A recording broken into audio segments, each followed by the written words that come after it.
everyone. I'm Symphonie Privett. Thank you for joining us here on Featured. We hope to inspire or simply make you smile with some uplifting stories across the country.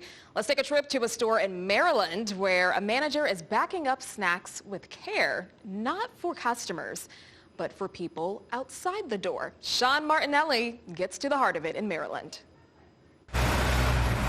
Outside this Paper Source store in Bethesda, Maryland, countless people have passed him by. He's there, every day, 7 days. The man on that bench is named Donald. Some of them are funny. And we have a lot of anniversary cards. The woman in the store is assistant manager Teresa Boucher.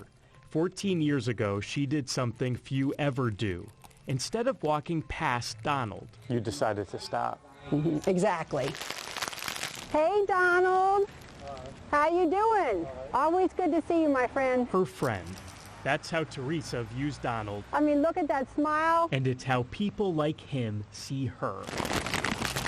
What's in these bags is a big reason why. I'll bring these in. Yeah. Of course, I love snacks, and I love the sweets. Because someone said, why'd you come up with snack bag? I said, because I like snacks. Every week, Teresa fills these sacks for those on the street. She's joined by neighbors who help her help others. She's really the kindest person that I've ever met. So I joined in and fill in. Yeah, she's always flying around. But she hasn't always been flying high. Yes. My older brother, I still miss him, 2002. Teresa's brother Jimmy was a quiet advocate for the unhoused in D.C. In 2002, he had a heart attack and died. Yeah, we weren't ready, but he always told me to do the right thing. And if I wasn't sure what the right thing was, to do the next right thing. The next right thing led her here. He passed away May of 2002, and then September of 2003, I really went into more volunteering, trying to keep his memory alive. That's why with every bag, Jose! Teresa knows every name, why she sees every person. George, how are you, dear? Hey, Rockwell, I haven't seen you. I missed you. A lot of them will come in and say, I've just, I've had a lot of people help me over the years, but there's nobody who I feel like really cares about me. And Teresa's just, she's just always there. Just like Jimmy. Mm-hmm. I still miss him. He's right there. Hey, buddy. Hey, friend, how are you? They're guiding Teresa to the next person in need, reminding her that the unhoused should never be unseen. Okay, my friend Ricky, take care of yourself. Stay safe, stay warm. Have a great night. Thanks, Ricky. In Bethesda, Maryland, Sean Martinelli. Now to a different kind of care package. Volunteers in central Pennsylvania are working to put a smile on the faces of kids living with chronic illnesses. Check this out. They put together these care kits you see on your screen, which include a handmade card and craft, a toy, a journal, and some other fun activities. Now, the nonprofit Caitlin Smiles delivers the kits to children at local hospitals. The kids who will receive these know that somebody loves them and is thinking of them. It really warms my heart to hear that our kits help them. Now, the kits encourage kids to get creative despite their serious health condition. The nonprofit hopes in return they feel a sense of confidence and self-worth.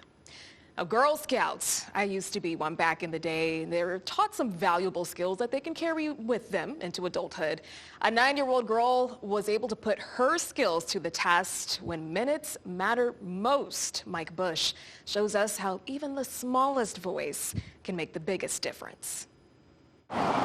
You guys have your garden hoses at home. How much water do those spray? A little bit. At Metro West Fire Protection District, today's lesson wasn't about badges or cookies, but courage. These ones spray 160 gallons a minute. These third graders became first responders. So we're going to come up this way. And it all began in a nearby park for what was supposed to be a routine meeting. So this was our first meeting of the year. We were leaving Ellisville Elementary to walk to a park where we're going to do our first Girl Scout meeting. But before they could even start their meeting, 9-year-old Amelia Whitener spotted trouble. We were playing on the park and I saw this house smoking. She wasn't sure if what she was seeing was normal, but she knew enough to speak up. Her troop leader quickly dialed 911. Within minutes, firefighters arrived, breaking down doors to battle a blaze. It was an intense scene for the young scouts to witness. There was a lot of nervousness around the event. Some of the girls were, they were really concerned about the people in the house and the pets in the house. Thankfully, no one was home at the time, and because of their quick action, firefighters were able to contain the damage. Sometimes if no one's home and we have to break into a door. That's why the scouts are here today, learning that sometimes heroes have to break things to save things. You was the one that called? Oh, thank you. But thank you all. We appreciate you greatly. But the real surprise wasn't part of the tour at all. Our doggies was safe. Everybody was safe. Troy and Ramona Galloway had lived in that house for 34 years. We're really grateful for you, and we're really grateful for the fire district. We're grateful that you guys. Well, thank you. Now they'd come to the firehouse for one reason. Oh, if that don't melt your heart. To wrap these Girl Scouts in grateful hugs. Actually, I was out of town working. That's a wonderful sign of maturity, leadership. And we came down here because I feel like these people need to have recognition. Seeing them today and getting thanks from them was very impactful, and I could tell the girls were very appreciative. In a world of bystanders, one Girl Scout chose to speak up. She was the only person that actually told a parent and saved the house. I just think they're just great members of the community, and I think that when you hear that this sounds cliche, it takes a village, I think that's true. 4, 5, 6. You 6 up in. They came to learn about firefighters, but ended up teaching us all. You'll get a turn. I'm going to send everyone through. When something doesn't look right, even the smallest voice can make the biggest difference. One more time. Go firefighters! That was Mike Bush reporting. I love that story. It just goes to show, A, that the fire department had the young ladies engaged, and B, small actions can have a big impact sometimes. Love that one. Now, firefighters are used to saving lives, but this rescue was of the 4-legged variety. Crews in Sacramento were able to get 2 people out of this house fire safely, but 2 cats were still stuck inside. Firefighters rushed inside to rescue the cats before using oxygen tanks to resuscitate them. The Sacramento Metro Fire District says their top priority is the safety of all life, including animals. All right, you know the saying, when you look good, you feel good. And a fresh haircut can, really have you feeling brand new from your head to your shoes. Like Patti LaBelle said back in the day? Yeah. Maggie O'Mara shows us how this barbershop in Idaho is giving veterans a whole new attitude.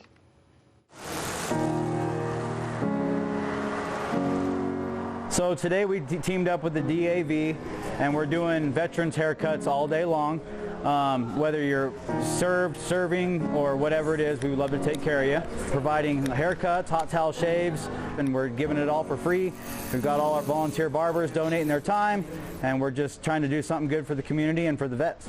Here at Cadillac Matt's, honoring our veterans is something owner Matt Queen is honored to do. So my grandpa was a vet and my dad's a vet, and I have several clients that are vets. My grandpa was a barber for 55 years on State Street, and he used to go over to the veterans house, veterans home, and he would just give haircuts to all the vets. Matt is continuing his grandpa's tradition. Our veterans mean so much to him. Everything. I feel like a lot of them are overlooked. A lot of them, get kind of pushed to the side. And I just feel like it's an awesome way to show our appreciation for them and serving their time. One of the vets in his chair today is Rick Cordero. He served in the Air Force. Because I didn't know what I wanted to do when I grew up. So I figured I'd enlist for 4 years and make up my mind. And I stayed 20 years.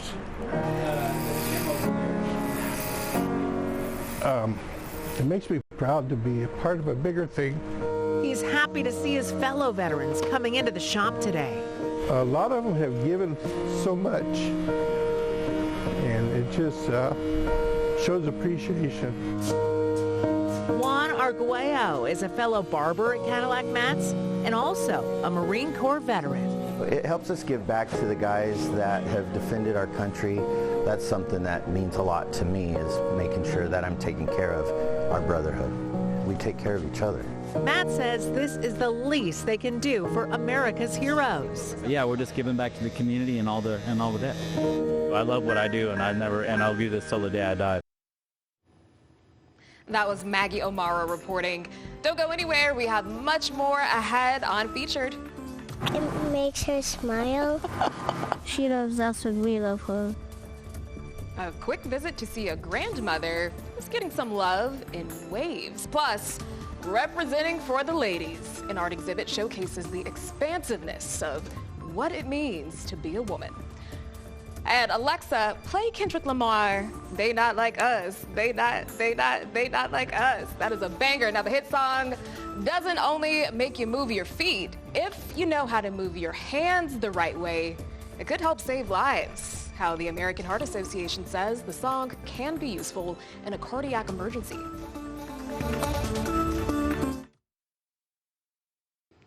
Welcome back. Did you play with dolls as a kid? I remember having a nice little collection of Barbies, complete with the Barbie Dream House. You know, the one with the elevator. Mine was manual, though. Well, one man, he's been collecting dolls for decades now, and he is sharing them with his community. Giselle Thomas takes us to the Black Butterfly exhibit in North Carolina. Former gifts are now a treasured display for F. Lee Howell Sr. My daughter says, well, hey, you got all these dolls. I said, some of them are mine, but the museum got them. I didn't get to play with them. But today we look back and we laugh because all the dolls in the collection are hers and my granddaughter's. The over 40-year historian says it all started with a collection of civil rights memorabilia that now expands over 300 dolls. He says it's important to remember the metamorphosis of black history. Unfortunately, until around 1970, most dolls of African Americans were either white dolls dipped in chocolate or very derogatory dolls that showed African Americans. Inspiration, self-love, and growth are three reasons why Howell named his exhibit The Black Butterfly, to show the change in African American doll culture. It's just so important as the civil rights bills were passed that these young people could see themselves as doctors, lawyers. They could see themselves as sports athletes who were able to make a lot of money as politicians. Those career fields turn dolls, whether it be a Barbie or an action figure. That was Giselle Thomas reporting. A man in Western New York is in a lane of his own. Courtney Courtwright explains how he's making history at a bowling alley. Through all the lanes, inside this bowling alley in Cheektowaga. You going into there? Desron Weatherspoon's passion for the game is in every play. My mother got me into the game, and I've loved it ever since. That love has grown since he was 10 years old. Wow, that's crazy. So when he showed up to bowl a couple of weeks ago, he was expecting it to be like any other. I threw the first 300, and I've thrown a couple 300s already, so that wasn't nothing out of the ordinary. But that was just the beginning. But then the shot just continued being great. So I didn't move, I didn't change anything. I just kept doing my regular routine. And then after that, I threw the next 300. Now on to a third game with perfection on the line. What we're searching for is break point, where the ball is going to break and actually start its hook. And what ball actually feels good. It seemed like time might as well stopped because, especially with everybody being done bowling, it's just me. And it all came down to that final frame.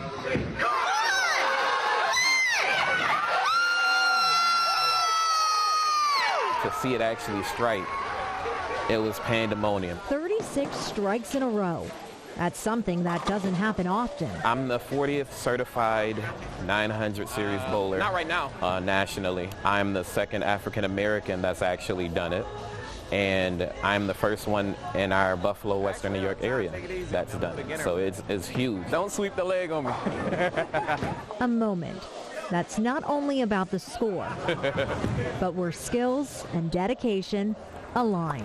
To have that perfect day, something that every bowler strives for, but to actually have it happen, it's just unbelievable. I finally got one.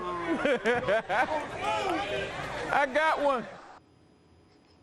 And that was Courtney Courtwright reporting. All right, let's put down the bowling ball now and pick up the gloves in Tennessee. A nonprofit there is giving young athletes a safe space to channel their energy. Devin Wood explains.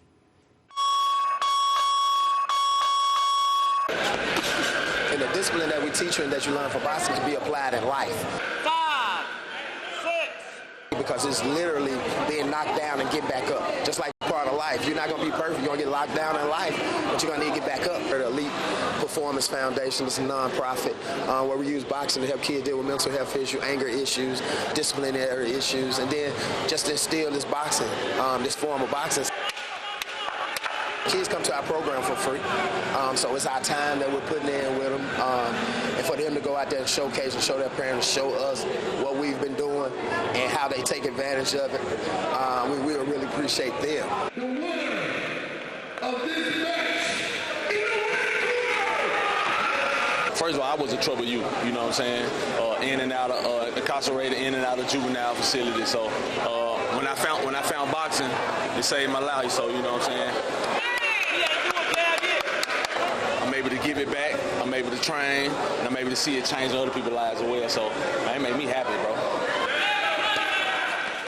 I love boxing. Before I started boxing, I was so lost. I didn't like where my life was going, and it just taught me so much discipline. It gave me something like a drive to do something and get better every single day. Max, do not wait on him, bro. You work. Well, the biggest thing about being a coach is there's a difference between being a trainer and being a coach. I want to be a big brother, a friend, all that, and our gym is big about having a community. You can see all the people behind us. We're a community, and so when one of us fight, we all come out and show support, and when you got that type of support, it's hard to lose.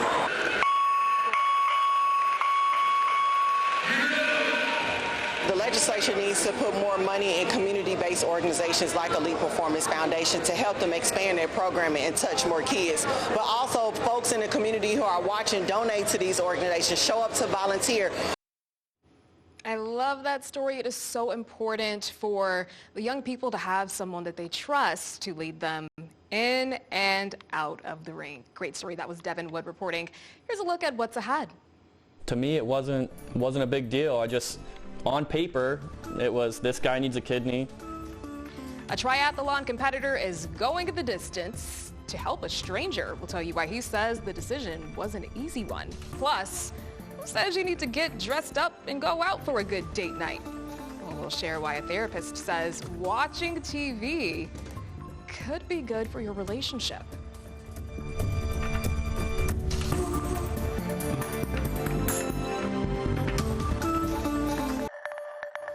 Welcome back. Let's check out what's buzzing online with some trending topics. You know, most folks, you want to get cute, you want to put on your new fit, your new kicks, add a little razzle-dazzle, and go out when it's date night. But apparently, just watching TV with your special person can help you to build a closer relationship.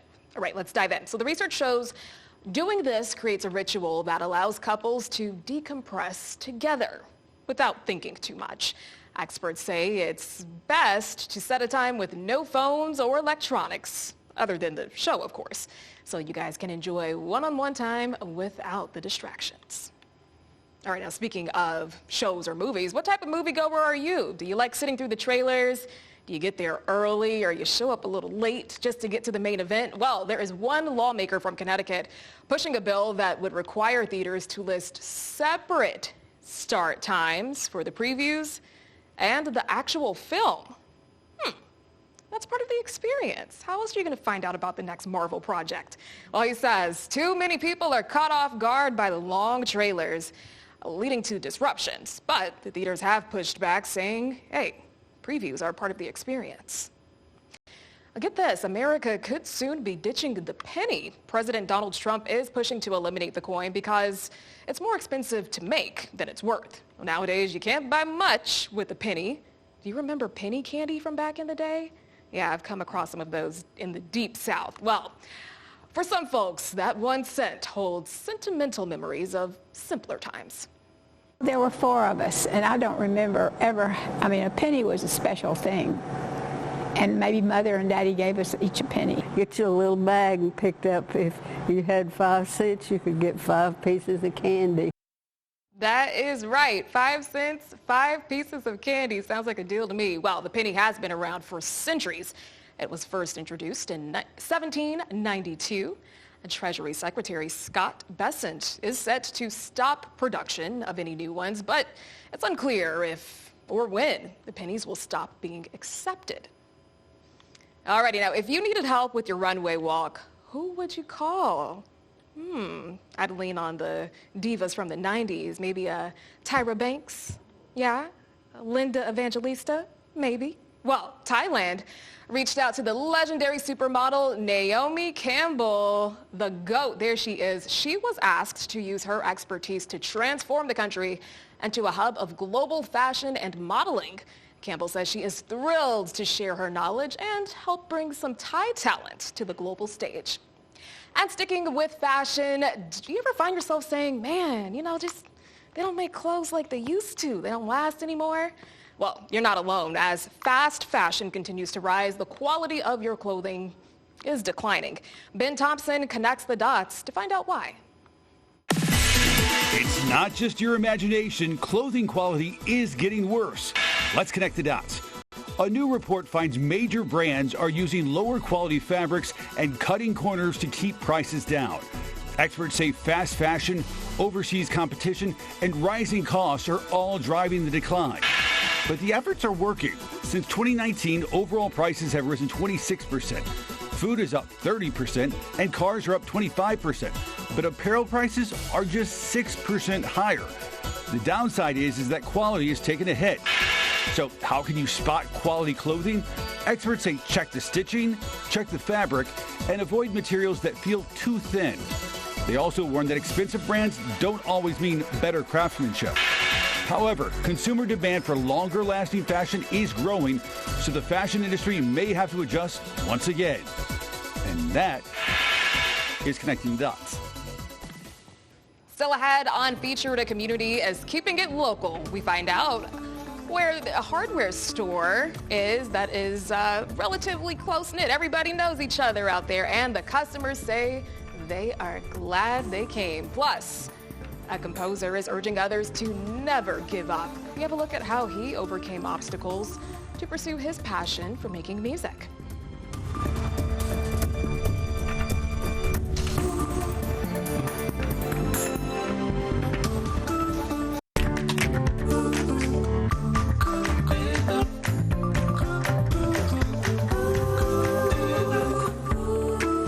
Thank you for staying with us on Featured. I'm Symphonie Privett, and we are bringing you some uplifting stories from across the country. Let's head over to Pennsylvania now, where this triathlon competitor put his race on hold for someone he's never met. Ryan Yee has more on how a selfless act turned into a lifetime connection. A perfect example of a normal person making an extraordinary impact amid an incredible journey. How often do you get the chance to, essentially save somebody's life or give them a better quality of life and not really have a risk to your own self? Andrew Langston was inspired by a late friend to compete in his first Ironman competition, a passion of his that quickly caught on. Since 2023, he's competed in 5. From York, Pennsylvania, Andrew Langston, father of 2, Andrew. You are an Ironman. But what he's most proud of since then has not been crossing any of those 5 finish lines. It was a decision to make a selfless gesture when he came across this Facebook post. 20-year-old Gino Serafini, someone he never met who faces a rare kidney disease, was in need of a new organ. Sort of described me. I mean, it's pretty basic, but it kind of fit in, and I was like, hey, why not? To me, it didn't seem that crazy. Why did you choose to do it, and why was it so easy for you to decide to do it? Just say, why not? To me, it wasn't a big deal. On paper, it was, this guy needs a kidney. That decision to be like, do I want to do this or not? It was just kind of how, not a why. It was just, how do we get this done? Through a straightforward application process, Langston was approved. And just 6 months to the day after seeing that post, his kidney was successfully donated to Gino, who is on track for recovery. If I could bottle up the feeling of finishing an Ironman and give it to somebody, I would do it. It was kind of that same feeling when I made it to surgery day and when I woke up and knew that the kidney was good, and that was kind of success. Like, from here, we can build on that and move forward. A connection through a selfless act that will last forever. He's not a stranger anymore. It's been a great kind of connection, and her families are united forever. And since then, it's been life back to normal for Langston. Now being a living donor, I just kind of want to show, I can be a husband, a father of 2 elementary school kids, coach wrestling, live a normal life, do the Ironmans, and donating a kidney didn't disrupt my life one bit. And a mission he hopes will resonate as he crosses many more finish lines in the future. It's about the lives we can change, the people that are in kidney failure, in liver failure, that are, having to deal, their lives aren't normal. It might seem crazy to 99% of the people, but honestly, if less than 1% don't find me crazy and go out and do it, we would clear the entire transplant list. When that first beep goes and we hop into the ocean, until I cross that red carpet, just staying focused and know why I'm doing it. So, and that's to hopefully inspire others. Love that story. Moving on to our next one here.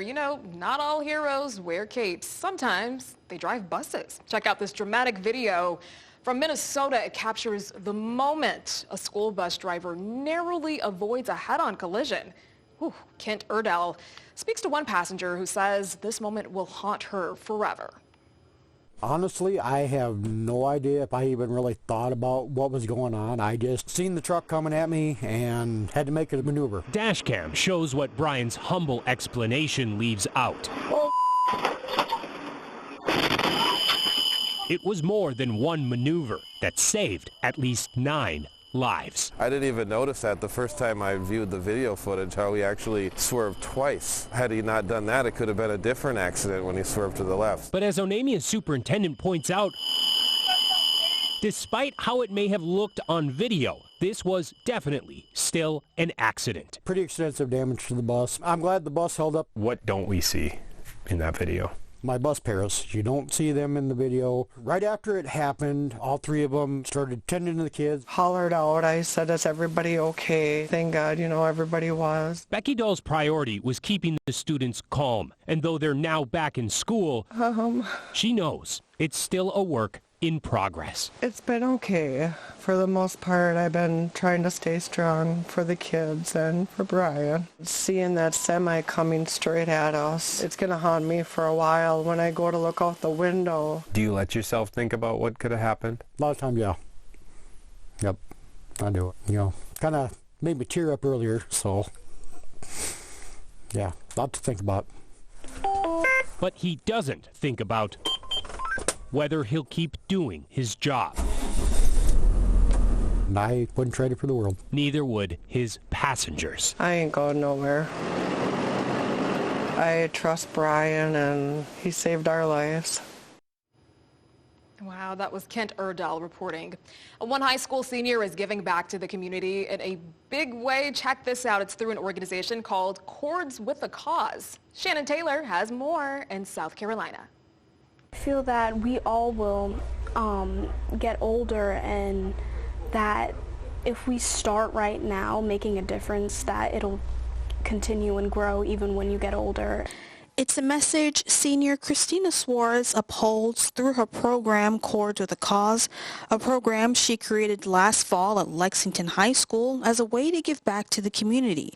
It's a combination of music and volunteering, 2 things she's passionate about. When I was little, I used to sing for nursing homes and Ronald McDonald House, so I thought maybe I could create something for students at our school to do, to also sing and volunteer. The creating process, she says, was pretty simple and consists of her peers already involved in the arts. We have a sponsor, which is my course teacher, Dr. Stevenson. We have students from chorus classes and theater, since they love music and they know how to perform. The group has performed at several places, including the Lexington Medical Center Extended Care, Carroll Campbell Place, Lakeview Retirement Community, and more. We drive around and we see some retirement communities, and we see the names, we look them up, and then we email them to see if they would like to have us perform, or if we see anything on Facebook, then we reach out. Catering to those many forget about. It's a part of our community that we don't acknowledge or focus that much on, and I feel that it brings them like joy and happiness knowing that there are people coming to perform for them and give them joy that they don't really get. After graduation, Suarez plans to pass the torch to another student, inspiring others to always give back. That was Shannon Taylor reporting. You know, sometimes music is the motivation you need to just keep on going, and that certainly is the case for a composer in Arizona. Listen to this. He broke his neck twice. Yeah, now he is only able to compose music with just a thumb. Yeah, Colleen Sikora shares how he's continuing to create. What's heard here? This is basically the skeleton of the song. The work of DeMarco Castro. Let me add a few notes here, just out of my top of my head here. Each note. How about a quarter note here? Chosen deliberately. See, all I can use is my thumb. His art mixing with technology. Without this technology, I couldn't do what I do anymore. I can't write with a piece of paper. It's the only tool I have. It was 9 years ago when Castro says he broke his neck the first time. 2 years later, I fell out of a store, hit my head on the counter, broken again.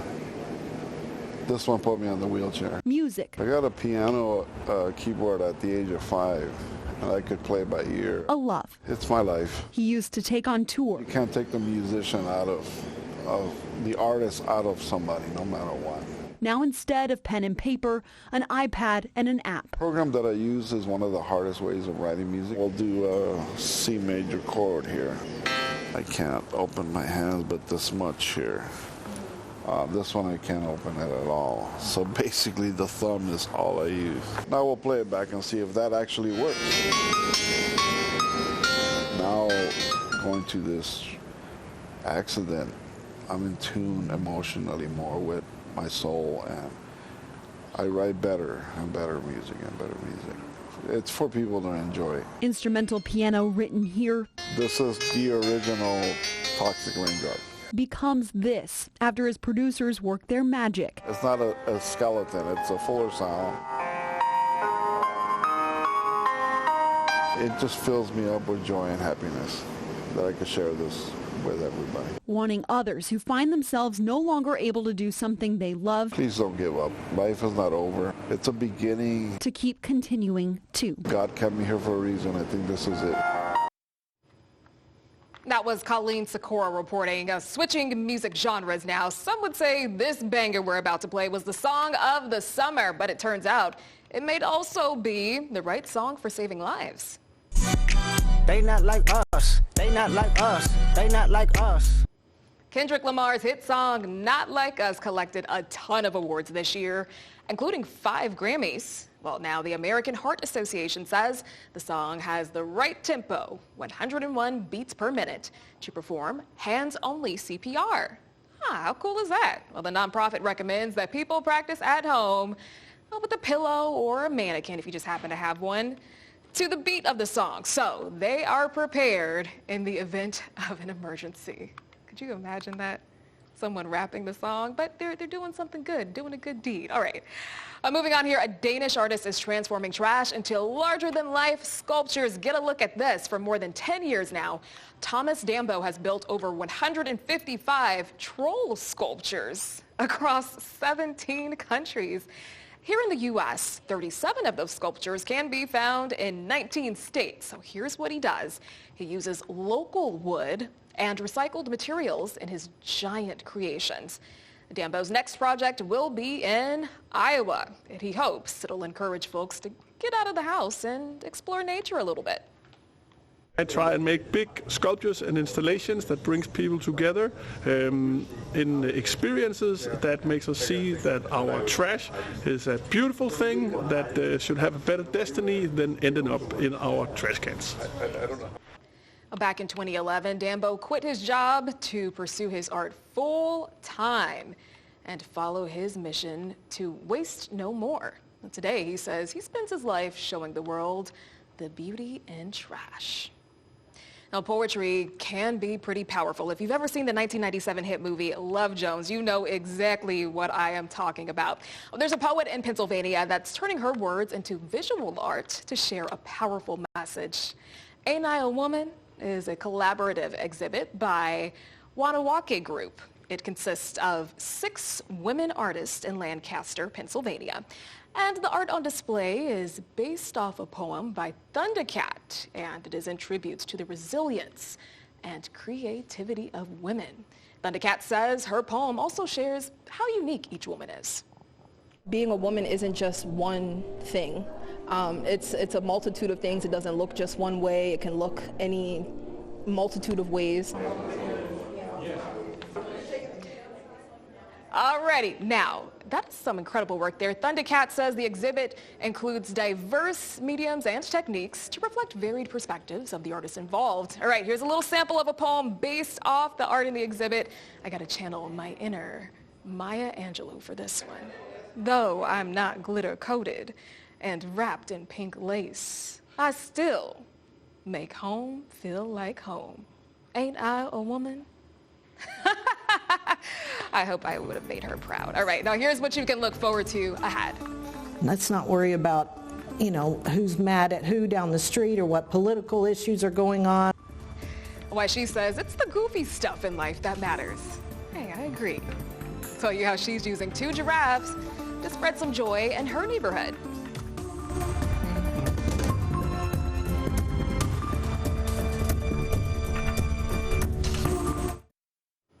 Welcome back. Folks are turning their heads in one Texas neighborhood, but it's not well-manicured lawns or even some new construction that's garnering all that extra attention. 2 giraffes are making people do a double take. Now, they may not be real, but as Luke Dias shares, the artificial animals are creating a real sense of community for the people who live there. Check it out. No, the Midland Zoo isn't getting an early delivery. These are 2 artificial giraffes peeking out over an ordinary fence in Midland. They belong to Rusty and Holly Evans, who have been somewhat obsessed with giraffes for nearly a decade. 10 years ago, April was an actual giraffe at a wildlife sanctuary. Maybe it's more like a zoo, but they you could stream or you could jump online and watch her. She was pregnant at the time, and I just kind of got really interested in watching her have a baby. So that's where I just, like I said, it became kind of an obsession, but in a fun way. The first giraffe, April, was gifted to Holly for Mother's Day 4 years ago, and was eventually given a companion, Gerald. The 2 giraffes soon caught the attention of people who would drive by, and soon people began gifting the Evans funny hats to put on the giraffes and gift cards, all of which they have kept. In one particular instance, a young boy is said to have been completely enamored by the giraffes as he sees them on his school commute. Evidently, he became so upset when he saw them without hats one day that he and his grandmother brought a Yeti and heart-themed hat for each of them. It really has just been something that was fun for me, and then when people really started liking it and leaving cards on my door and in the mailbox and making fun, like all positive comments about the giraffes, it's just grown from there. For their part, Rusty and Holly have taken well to their new popularity and often promote their giraffes on Nextdoor. They plan to expand to other social media platforms, including to promote April and Gerald's upcoming wedding. But the ultimate satisfaction for them is to be able to spread joy and amusement to all the people who drive by. Let's not worry about, who's mad at who down the street or what political issues are going on or this. Let's just focus on some of the goofy stuff, because at the end of the day, those are the things that people remember. Those are the things that matter. So that's where it just came from. So, April and Gerald, got anything you'd like to add? Guess not. Reporting from Midland, I'm Luke Dias. A family-owned hardware store is thriving against some big box giants over in San Diego. Jeff Zevely explains the key to its success after more than 100 years in business. Oh, OB Hardware is celebrating 105 years in business, but in 2021, the store almost went under. Like, hey, this is going to close. The shop is going to close if nobody buys this business. Janae Kuchman and her husband Joe bought the place because the longtime OB residents knew firsthand how valuable it was. We were in here constantly. You were a customer? We were a customer here all the time. This place has a little bit of everything. I can see broccoli seeds, tiki torches, and itty-bitty screws. We've got it all. Janae says it's tough competing with the big box stores, but they have something the other guys don't.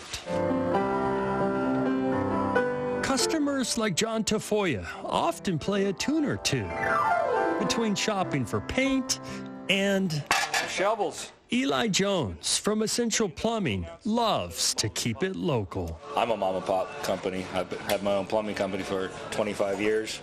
So it's good to support them too because they support me too. You're right. If you've got a household project, OB Hardware has advice and expertise. I've never had a better job. Andy Allen is here to help.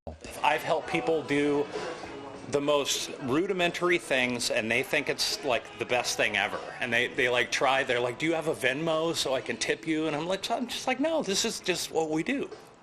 That's why we're here. A hardware store that doesn't give you a hard time. A man with a dog, not on a leash, no problem. That's OB, it's Toby. And speaking of animals, the store is packed with 3,000 square feet of stuff, and yet their number one seller is... This guy right here, this is our elephant watering can, and people can't get enough of them. We sell out every time. Established in 1919. There's not too many hardware stores left. Do you happen to play the piano? OB Hardware remains the cornerstone of the community. Freestyle with it, freestyle with it. Why else would Jake Campos, who came in to buy a hose, OB got that love, sit down and pour it on? makes me feel at home. In the Zevely zone. Love you, brother. Great job. Oh, love, man. That was you know great. What it is. give this man a free hose. You want a bag for that? Jeff Zevely. I love that story. Alrighty, all aboard the featured train. Next stop, a quick visit to see Grandma. You ready, Reese? Hi, Grammy. Have a good day. Love you. Kisses.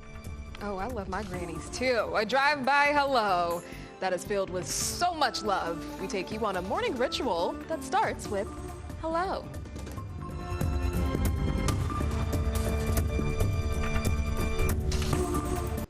Well, the process of getting kids off to school can be pretty hectic. You know that if you have little ones. But one family makes a special stop before they start their day. It makes her smile. She loves us when we love her. This family in Minnesota makes sure they stop by to see Grandma before they go to school. It's a moment she says she treasures so much. Love those pictures. Now, before we go, I want to share a special moment between a father and son. Back in 2016, Brandon from Indiana came out as gay to his dad. He decided to write a letter, and this was the response he got. Yo, what's up, buddy? I got your letter today. We're all good, man. No worries. Love you.